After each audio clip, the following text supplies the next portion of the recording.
to differentiate, analyze and differentiate. What is that? You should have the ability to differentiate between what is history and what is mystery. This ability you should have. Because this ability to differentiate will make you progress in life. If you don't have this ability, you are going to regress in life. This you can take it for granted. Like we say, Panchashila. If you follow Panchashila, you will be happy, you will progress. If you don't follow Panchashila, you're gone.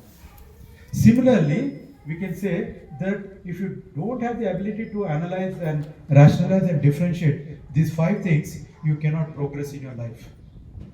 No society, no individual, no family can progress. If you are able to analyze this, differentiate this, then your progress is guaranteed. No power on earth is there which can stop your progress if you are able to analyze and differentiate these 5 things. So what are those 5 things? The first one is you should be able to differentiate and analyze between what is history and what is mystery. Second one is you should be able to differentiate between who are historical figures and who are mythological figures. The third one is you should be able to differentiate between who is moral and who is immoral. The fourth one is you should differentiate between what is truth and what is false. And last but not the least, you should be able to differentiate between who are gods and who are frauds. So let us see, because we are all educated here, can we analyze, can we differentiate? How to differentiate between what is history and what is mystery? Can anyone tell me? How to know? History means sources, evidence used to historical events. History is not evidence. Without evidence, it will be told the stories only. Imagination stories means mystery. So what kind of evidence you require? Archaeological sources in historical Monuments, materials. Right. So if something has happened in history, there have to be archaeological evidence, right? Monuments. There should be some monuments. Carbon dating should you can find out through that. So these scientific proofs, you should have evidence. Proofs should be there. Then if it is there, then that is history. If no evidence, then it is not history. It is mystery. Similarly, how you will differentiate between who are historical figures and who are mythological figures?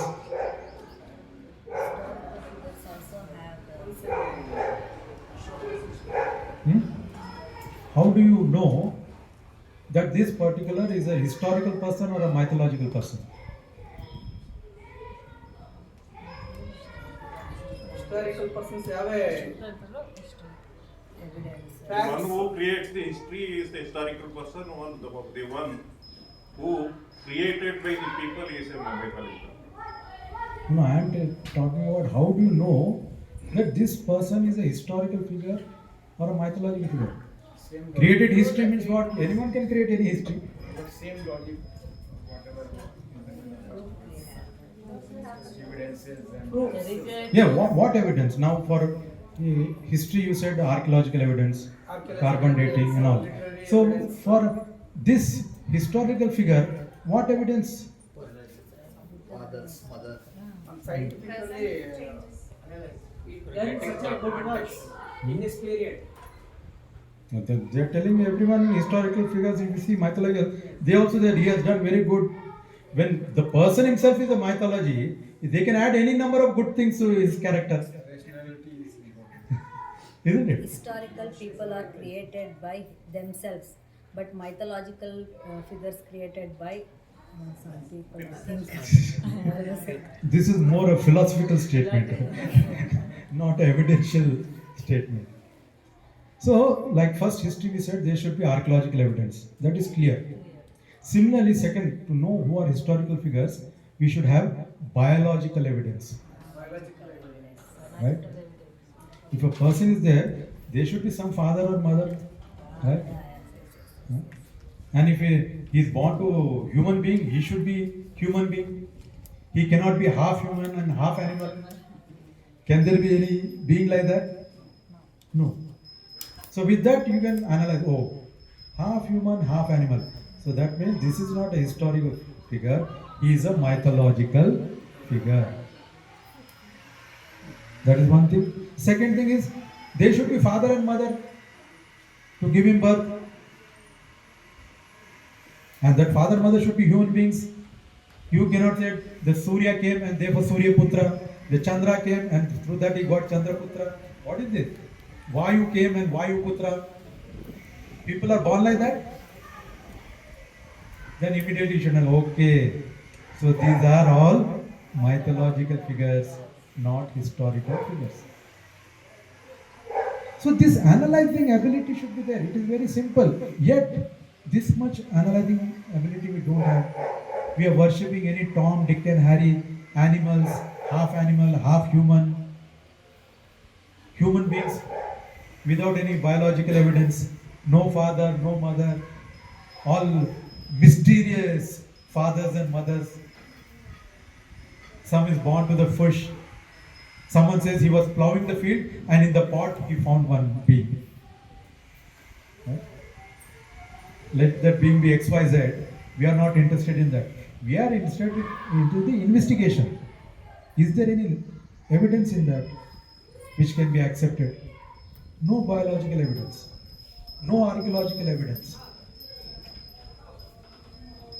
So therefore, if there is biological evidence, then yes, they are historical figures. If no biological evidence, then they are mythological figures. Then the third one. Okay, it is good to respect historical figures and all. But these historical figures whom you are worshipping, is that person moral or immoral? A historical person who say he is so great, this and that, is that person moral? Has he abstained from killing? Has he abstained from stealing? There may be justifications for his killing and stealing. We are not going into that. But a moral person, will he justify? So, if a person is historical and yet not moral, then what is the point in reading about him and accepting him as a historical personality and writing books on him and reading about him? Does it make any sense? So all these historical figures, what you call, most of them do not follow Panchashila at all. That much minimum we are telling. No, we are not telling that he should be free from Raga, Dvesha, Moha. He should be an Arahant or Buddha. We are not telling that. We are telling as a human being, the human ideals is minimum Panchashila. Did he follow that? Then why should we accept him as a historical figure and keep on remembering him and reminding others?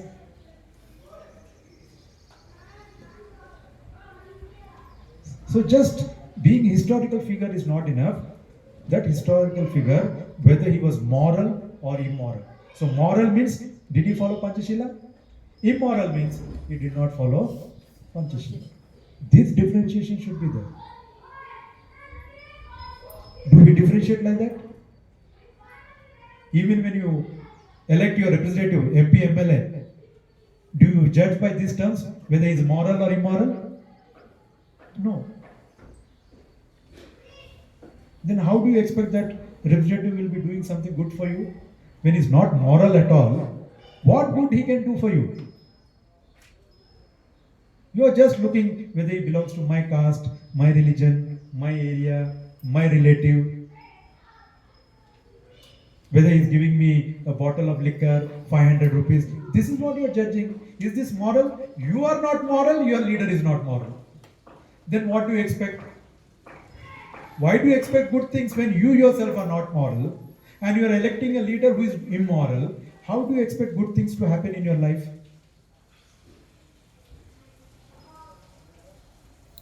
So this much analyzation is not there. This differentiation is not there. And how do you think you can progress in life? Then coming to the fourth. What is truth and what is false? How do you come to know?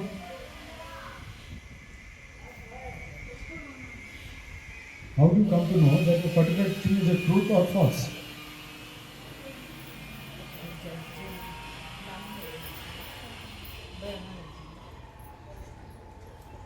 That is where, when we say why and how, pin drop silence.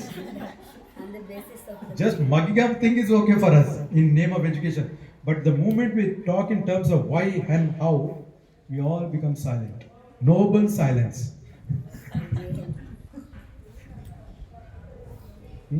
How do you know the things are truth or false? By analyzing.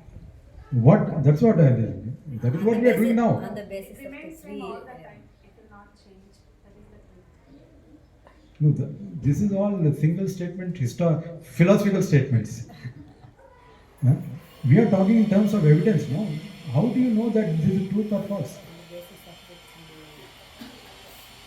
On the basis of the four. So, to know the truth, it includes all. It should be historical, it should be biological, and scientific evidence, provable things. They should be able to prove it. So when these things are able to do, then that is truth. If you are not able to do that, then it is false. So do we do that when we accept things? Do we Indians do that? If we would have done that, we would not have a supermarket of Babas and Gurus and gods and whatnot. Supermarket. Anyone can have any kind of God, any type of God. Everything is available. Drunkard has a drunkard God. Molester has a molester God. Huh? Everyone has his own choice. All choices are available. Now finally, last but not the least, who are gods and who are frauds? How we are going to analyze? Who is a god? Let us first analyze that, because we have so many gods in this country. So first let us analyze who are gods. Huh? Parents. Gods are frauds.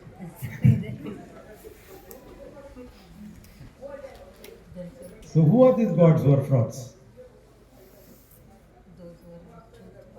And how you are telling these gods are frauds? But if it's a fraud, he is not a god. Then who is the actual god? One who propagates truth. And many people are frauds and they are propagating truth. They speak very nice. People get very impressed. But are they gods? Sacrificing and service without. Who do good things? A common man also does a good thing, no? So a common man call him a god? Sir ಕನ್ನಡದಲ್ಲಿ ಅಂದರೆ ಫಲಾಪೇಕ್ಷೆ ಇಲ್ಲದೇನೆ ತ್ಯಾಗದ ಮೂಲಕ service ಮಾಡ್ತಕ್ಕಂಥದ್ದನ್ನೆಲ್ಲ ನಾವು God's ಅಂತ ಹೇಳ್ಬೋದು. ಏನನ್ನೂ ಅಪೇಕ್ಷೆ ಪಡದೇ ಇರೋದು. For example nature is god ಅಂತ ಹೇಳ್ಬೋದು. Without expectation. Now, today you have so many gods. What these gods are doing, what for purpose they are god for you? You tell me that first. God's not God. Is it gods? Gods are gods. Nature. Nature is a god. Nature is. Then how do they become god if they are all frauds? How did they become god? We made Somebody benefit scheme ತಗೊಳ್ಳಿಕ್ಕೆ ಅಂದ್ರೆ ಲಾಭ ಮಾಡ್ಕೊಳ್ಳಿಕ್ಕೋಸ್ಕರ create ಮಾಡಿರೋರು. In India, countless gods are there, sir. That's why confusing. Very first they cast Sir, us every from time- God is the highest intelligence for God is God. ಏನ್ ಮಾಡಿದ್ದಾರೆ ನಿಮಗೆ ಯಾರು ಮಾಡಿದ್ದಾರೆ So okay, now let us try to see. Say those who believe in God. Let us say someone is sincere person and he believes in God. How does he define God? What is the definition of God? Now let us come to that. First of all, we have to define things and then see whether that is provable or not. When you take a particular term, you have to define that term. After defining, after giving the definition, then you come to the whether that fits with those qualities or with the evidence, whatever proofs are available for that. So how, if you have to suppose, if you have to define who is God, how would you define? Or in general, whatever religions you have been seeing throughout your life, how do they define their God? Let us first analyze that. Then we come to the ultimate analysis. You are living in a society where different people are worshipping different gods. This is the reality. Yeah, you may not accept it, but most of your relatives, your friends, your neighbors, they are accepting it. So, have you ever tried to analyze why they are accepting them as God? There should be some reason, no? There are two Without reason, they are not asking. two reasons. One reason is the traditionally ಸಾಂಪ್ರದಾಯಿಕವಾಗಿ ಬಂದಿರೋ ಮತ್ತೆ ಸಂಸ್ಕೃತಿ ಅನ್ನೋ ಎರಡು ಪದಗಳನ್ನು ಬಳಸಿ use ಮಾಡ್ತಾರೆ. ನಮ್ಮ ಸಂಸ್ಕೃತಿ ಅವರ ಕಲ್ಚರ್ ಅನ್ನೋದ್ರ ಮೇಲೆ Who ಅವರ created us and who helps in our forefathers ಅದನ್ನ ನಮ್ಮ ಪೂರ್ವಜರೆಲ್ಲರೂ ಅದನ್ನ ಬೆಳೆಸ್ಕೊಂಡು ಬಂದಿದ್ದಾರೆ. and who gives mukti. Who is taking care of poor people and giving them They goodness? believe like So, generally, They believe the in God's promise. definition given to the God is one who is omnipotent, omnipresent, omniscient. You take any God concept here and there, this matches with these statements. They are worshipping God because they think He is omnipotent. That means He is all powerful. He is all powerful. Therefore, that is the nature. Whoever is powerful, you have to worship them. Power is God. power is In the world, power is God. So therefore, some or other power should be there. Omnipotent, all powerful. If not, omniscient. Omniscient means what? He knows everything all the time. That is another power. Different kind of power, but power to know everything about everyone. And omnipotent, omnipresent. He is present everywhere, every time. What a power. So that means he is there in the bathroom, he is there in the bedroom, he is there, everywhere is there. Now this is the definition they give to the God. Either one of these three or all of the three. So when you take power as God, then you have to analyze that. When you are saying omnipotent means all powerful, right? So if the so-called God is all powerful, then he should be able to solve all the problems. If he is a creator also, if you say he is a creator, then his creation should be a perfect creation. How is manufacturing imperfect people? If he is all powerful, how his products are imperfect? If you take a small company and they manufacture some product, let us some electronic or radio or something, they see that their product is without defect. Then only they put it in the market. Defective things they do not sell it in the market, isn't it? So a common man who does business, who has some manufacturing unit, even he has this common sense that I should not produce a product which cannot be perfect, and even if it is imperfect, that should not be launched into the market because my credit will go away then. This common sense is there in the manufacturer. So this so-called God, all powerful, all creator, why is producing so imperfect people? Lame, blind, dullard, mentally retarded, all imperfect products are coming out. Doesn't he feel shame that if such imperfect products goes out, what credit I will have? So by this it is proved that he is not omnipotent. God means omnipotent. If he is all powerful, then how imperfect products? So that means he is not all powerful. Logically we are proving. We are not against, if some God is there, we are not against them. But when you say God and say this is my power, then we have to analyze whether you really have that power or not. And when we analyze, we see that there is no such power. Being omnipotent, how come your products are so imperfect? Then second, omnipresent. That means he is present everywhere, every time. If he is present everywhere, every time, how come these murders, crimes, rapes are going on? In the presence of God. God is present everywhere, you say, no? When he is present everywhere, how in his presence people are committing crime? Devar says only karma phala. They define. Now, why this God allows to do that karma? When he created the person, why he created bad karma? He should have created only good karma so that humans can perform only good karma.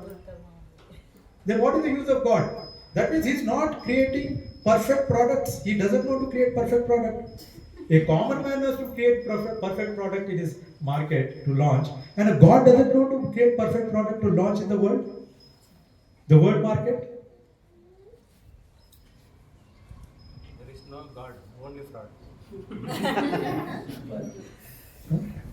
So that means if he is present everywhere, then how the corruption is going on, how the rapes are going on, how the murders are going on, so many crimes going on in the presence of God, who is everywhere, every time.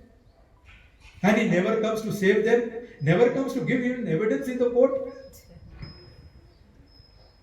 So logically we can prove that there is nothing like omnipresent God. Right? So now what remains? Omniscient. Omniscient means what? He knows everything all the time, what is happening where and all. That is called omniscient. Having the knowledge of everything all the time. Now if the God is having the knowledge of everything all the time, doesn't he have the knowledge that if I create criminals, how much problems they are going to create? Huh? If he's having that knowledge, then what is he doing? And so many things, accidents are going to happen. He is omniscient. That means he knows everything happening and what is going to happen. Then if he knows that accidents are going to happen, why is he not stopping? He knows, no? He is omniscient. He knows everything. When he knows that accident is going to happen, murder is going to happen, rape is going to happen, why is not warning the victim? Or not, why is not stopping the what you call crimes or the criminal? So from this also we can understand that he is not omnipresent. So all the powers that are given to the God, that powers don't exist at all. You're worshipping God because he is powerful. Powerful why? All powerful. That he can do anything and everything. Then it is omnipresent, he is present everywhere, every time. Then omniscient, he knows everything all the time. All these definitions you are giving to the God, but in actuality we don't find any proof for that. When the qualities we are not able to see practically, and yet we are telling, oh, he is all powerful, God is very powerful, without his permission nothing will happen, even the leaf won't shake without his permission. What kind of statements you give? Is it practically makes any sense? So this definition of God linked with power is an utter flop. If you try to find God in terms of power, you are in the wrong direction. You are on the wrong path. You will end nowhere. Then what is God? Ultimately, then the question arises, if God is not all powerful in any sense, if God is not power, then what is God?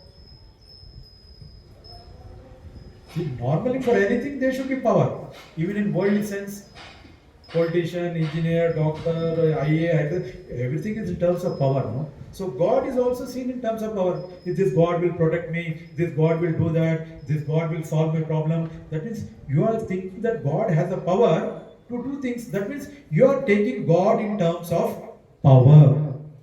Right? Whatever it may be, what kind of power, what sort of power, to what extent that power is, whatever it is, one thing is clear, we take God in terms of power. Right? And taking God in terms of power itself is a wrong thing. The foundation itself is wrong. Then what is the quality or qualification of a God if it's not power? Then what it is?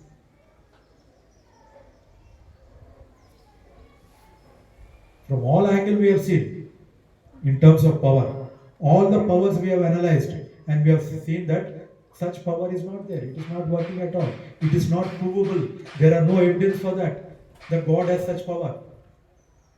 All the evidence are against the power of God.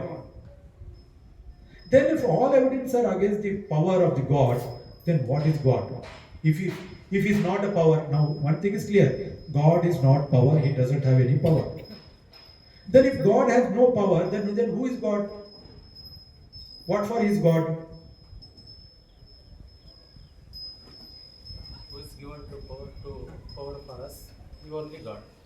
Then again, in terms of power only you want God. No, I believe so. See, that brainwashing has gone to such an extent that either if he is not power, he should give us power. Baba Sahib given constitution for us, No, no? So that- you only God. That our No, that means that according voting power therefore is God. no, sir. All our society, Baba Sahib our constitution. He used to then think. Whoever thinks for the majority, for the welfare of the majority, vote in a car, Isn't that right? So this is what we should analyze God not in terms of power but in terms of purity. God is not power. God is the other name for purity. You have to see whether that purity is there in that person or not. So the definition of God is to be defined in terms of purity, not in terms of power. If you're trying to define in power, there is no such God on this earth or anywhere in the space. But if you try to find a God in terms of purity, yes, you can find a God. And such a God of purity, we call him as Bhagavan. Why Bhagavan? Bhaggaragoti Bhagavan, Bhaggadosoti Bhagavan, Bhaggamohoti Bhagavan. All the impurities of Raga, Dvesha and Moha is removed. Now he is fully pure. That purity makes him a God, not the power. Buddha did not create power and satisfy people. Oh, you're having disease? I will give power. Your disease is removed. Oh, you died? I give you power. You come on. Rebirth. Oh, you are poor? I give you power. You become rich. Did Buddha did anything like that? No. So Buddha is not God in terms of power. Buddha is God in terms of purity.